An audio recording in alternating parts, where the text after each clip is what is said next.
What's up YouTube? It's your girl Kovu. I am back with another video for you guys. Today, I'm actually doing a reaction video. We are going to be watching My Strange Addictions 2026. And today we have some lady from Welland, Ontario. And she has a gasoline sniffing problem.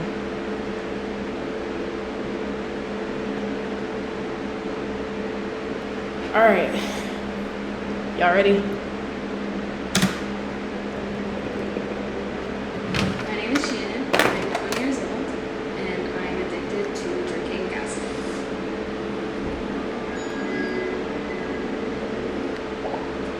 Go a day without it. Like, I crave it. I need it. I'll wake up, go to the washroom, and drink the gas. I'm sorry, y'all. She said on the wake up, she gets straight to it. It's simply that. Wow. Go out somewhere and put it in a small water bottle. When I fill out my car, I'll put all over my hand. I do it before I go to bed. It consumes my life. 1 year ago.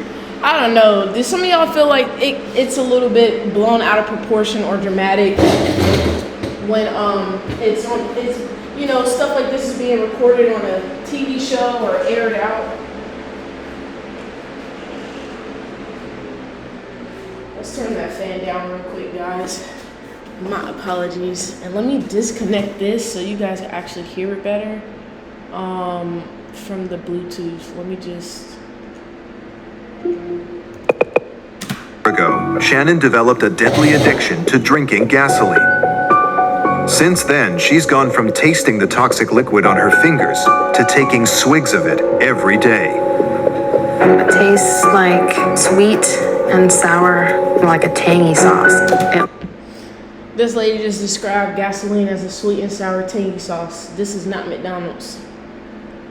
That's actually insane. Tingles at first, and then it burns the back of my throat. Even though it hurts me, it makes me feel good. When I first found out Shannon drank gasoline, I didn't believe it. But when I smelled it on her breath, more or less confirmed. Her mom said she didn't believe her daughter actually drank the gasoline, but when she smelled it on her breath, it confirmed it. It's not funny. It's actually kind of sad, but it's funny. Let's just continue. Today, her family has decided it's time to intervene before it's too late. We're all here. We want her to get help now, like right now. There's no tomorrow. She needs to do it now. Hi. I just want you to sit down, please.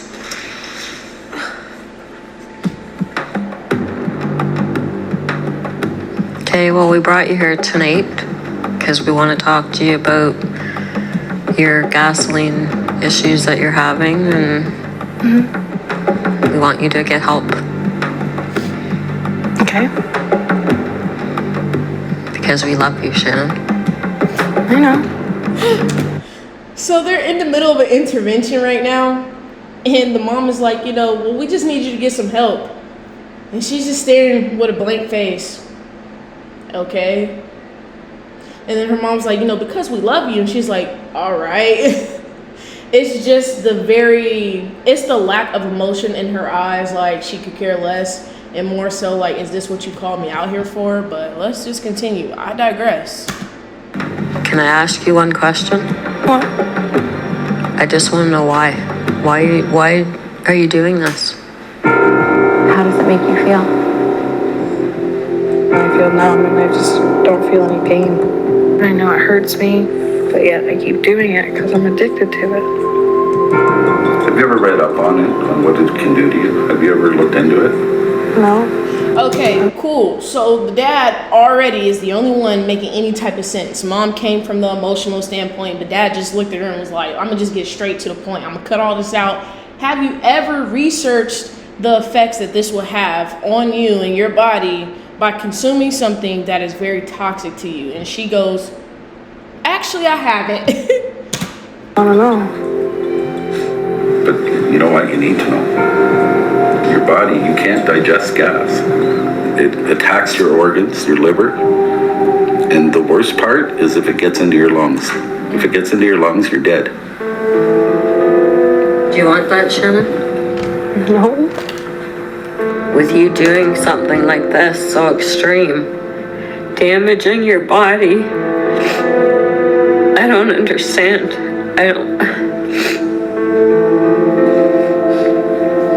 You know, a lot of people do not consider when they do something as far as like drug abuse or anything that could be harmful to their mental health, physical health, and just overall them in general, how that can affect their family and people closest to them.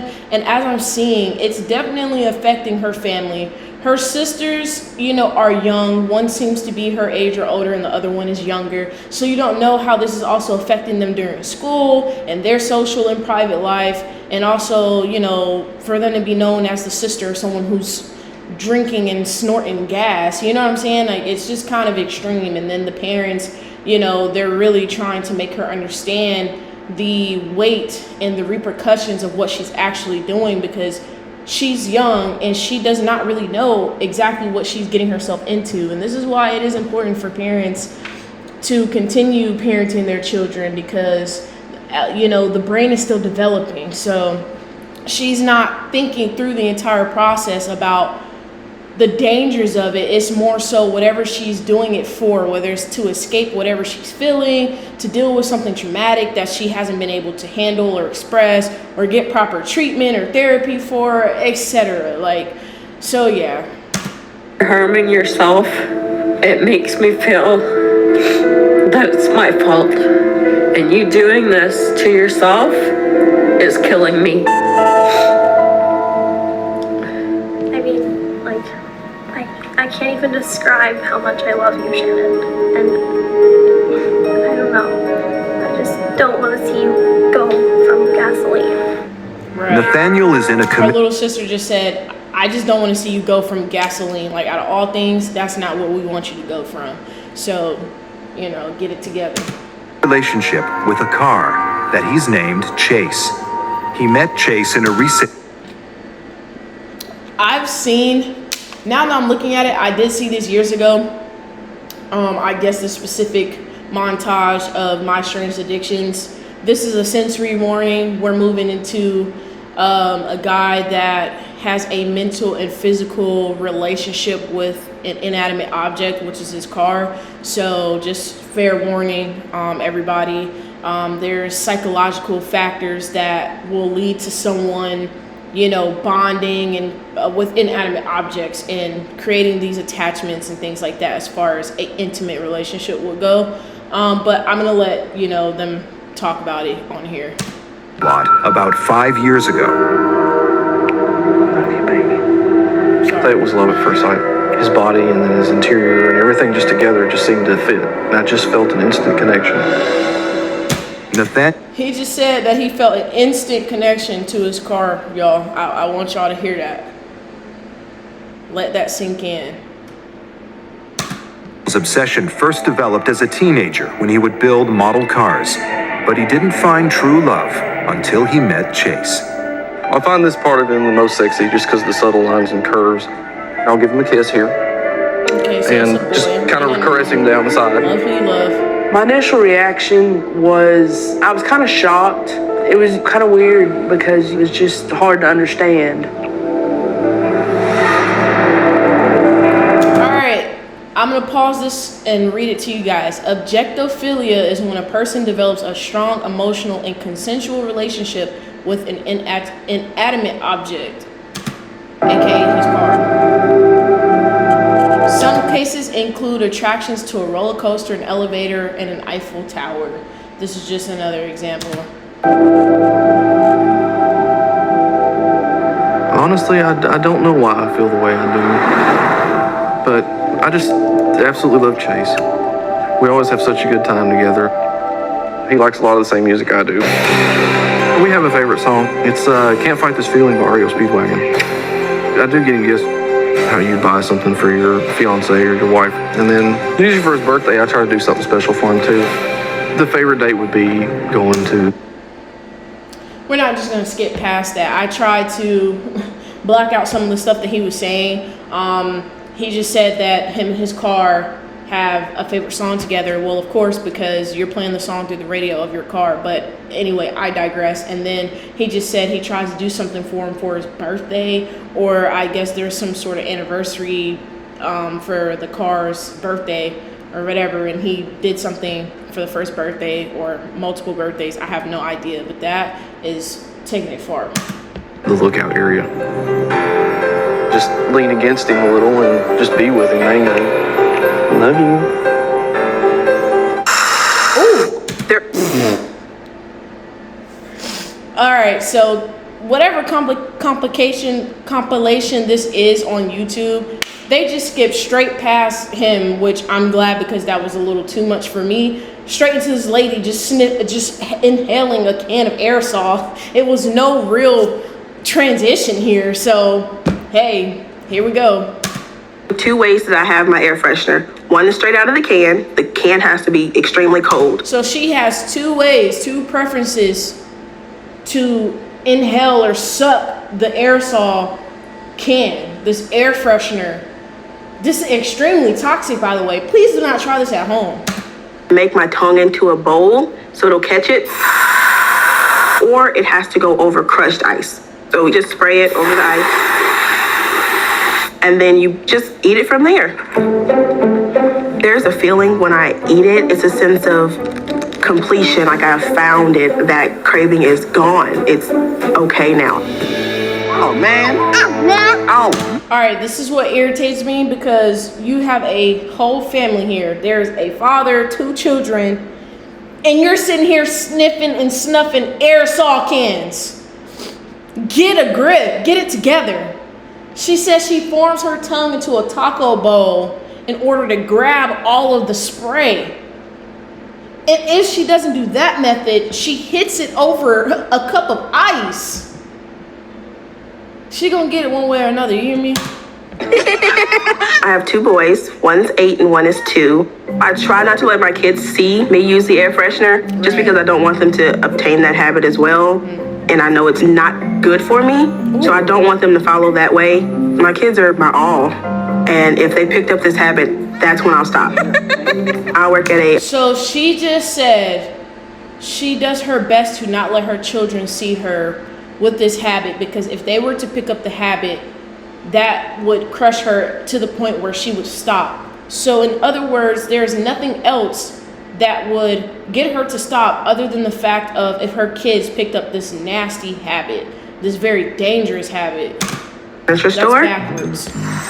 I use air freshener at work, no matter what time. When I'm opening the store, closing the store, or finishing up a sale, I will have it there. My employee, Evelyn, is a rock star at her job, but has a very strange addiction to air fresheners. Evelyn's addiction to air freshener doesn't... Y'all hear this? This is her boss speaking of her, talking about his employee. He just gave her a really high compliment saying she's a rock star, but she has a strange addiction with aerosol, meaning she's making me that money, so I could care less what she has going on, but I do find it weird.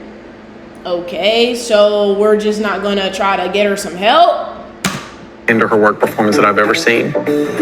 On the average day, Evelyn sprays anywhere from 3 to 6 times a day that I hear. There are days when I see stress levels go up that it sounds like an air freshener factory. Okay, first of all, this is not a cigarette where you're packing the end of it, going on a smoke break. Even those are really bad for you.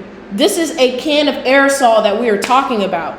And he goes, I can give you the count of how many times a day that she's doing this because I can hear her. But when stress is high, you know, I can hear her a little more frequently. The math's not mathing. What's not clicking, Steven? This is crazy. This is crazy. In the background. Hey, Evie. Yes. I want to get the piece to match the one right over here. Okay. In Evelyn's role as a sales manager, part of what she does on the floor is always make sure the showroom floor looks meticulously perfect. Have to go around the entire store and make sure everything is in order. I'm real particular. I think my OCD kicks in. From plants to living rooms themselves. When we do the bedroom sets, like I'm doing now, we make sure it's like someone's home. Everything is angled correctly. My air freshener, it's hidden in certain compartments at work. By the cash registers where I'm always. Whoa! I almost didn't catch that. So she hides her air freshener bottles in different little compartments around the entire store that she works in so that she could just take her little daily huff wherever she's at. This is crazy. That's where I have it. And at my desk, of course, it's gotta be on hand. As long as she get an air freshener, it's a good day at work. Bro, her coworker sitting here smiling. As long as she gets her air freshener, it's a good day at work. This is sad. I'm not even gonna hold y'all. That's sad. That's sad. And y'all are sitting here watching her destroy herself. Now, I get you can't control somebody else, but at least try to talk to her. I haven't heard anyone say that they try to point her with any type of resources or in the right direction to try to go get her some help because she needs some milk. I'm used to it right now, but I am not. I can't do it. Every now and then they'll go, oh my God, what are you doing?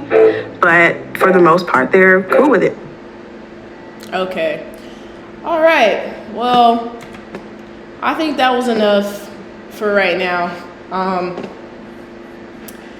was not expecting that last video. I believe the first video was the worst video